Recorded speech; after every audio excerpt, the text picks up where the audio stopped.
Bonjour Aurélie, donc c'est ton frère Antoine qui s'adresse à toi. J'ai pas pu être à ta fête à cause de mon party de Noël de job, mais je voulais faire acte de présence par le biais de cette petite vidéo en attendant que je te donne ton cadeau dimanche, va au moins me permettre de te livrer mon poème que je t'ai écrit. Donc ça s'appelle La successeur. Comme ça, je pense qu'il faut que je le mette de même pour que tu le lises. Donc la successeur. Good. Allons-y. Donc, je regarde autour de moi et je remarque que pour certains, quelque chose ne tourne pas. Il est bien lourd le poids cumulatif de ces gens tous plus actifs les uns que les autres, qui bien qu'ils mènent des vies confortables, bien que la bouffe gourmet s'empile sur leur table, bien que leur existence soit occupée, calculée et bien coupée, manquent souvent d'une certaine âme. Certaines personnes devant l'excès mais jamais ne s'exclament, jamais ne font preuve d'authenticité, choisissent le préfabriqué, l'anticipé. En l'absence de repères, elles se perdent quelque part, comme un grain de poussière dans une tempête de sable. Mais pas toi.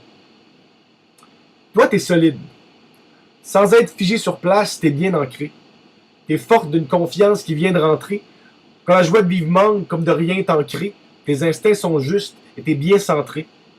C'est sûr que je pourrais te guetter encore, parler en grand frère et jouer les mentors, enseigner renfort qui disent. Mais la vérité, c'est que c'est très bien où tu t'en vas.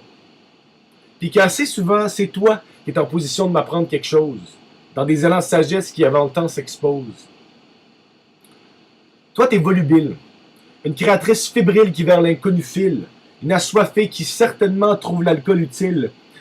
Tu cultives un peu de folie écervelée et tu l'arbores comme un cerf-volant que tu veux faire voler au-dessus de tes rencontres bien arrosées.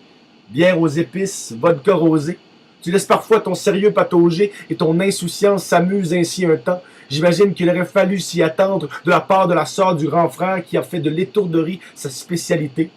T'aurais-je donc transmis mes envies de bris de la réalité? Je me fais ainsi à l'idée que t'es la bonne vivante que tu devais être, que tu ne t'es pas lancé dans la mauvaise quête, que tes succès seraient font de toi la successeur faite pour se voir confier l'héritage d'impulsivité poétique qu'il est important d'entretenir. En fait, ce que j'entends te dire par la présente, c'est que, bien que je n'ai pu embellir les lieux par ma présence, je tiens à souligner à quel point je suis content de voir comment t'as viré.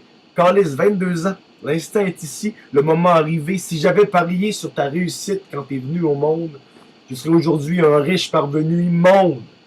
Bonne fête, Auré.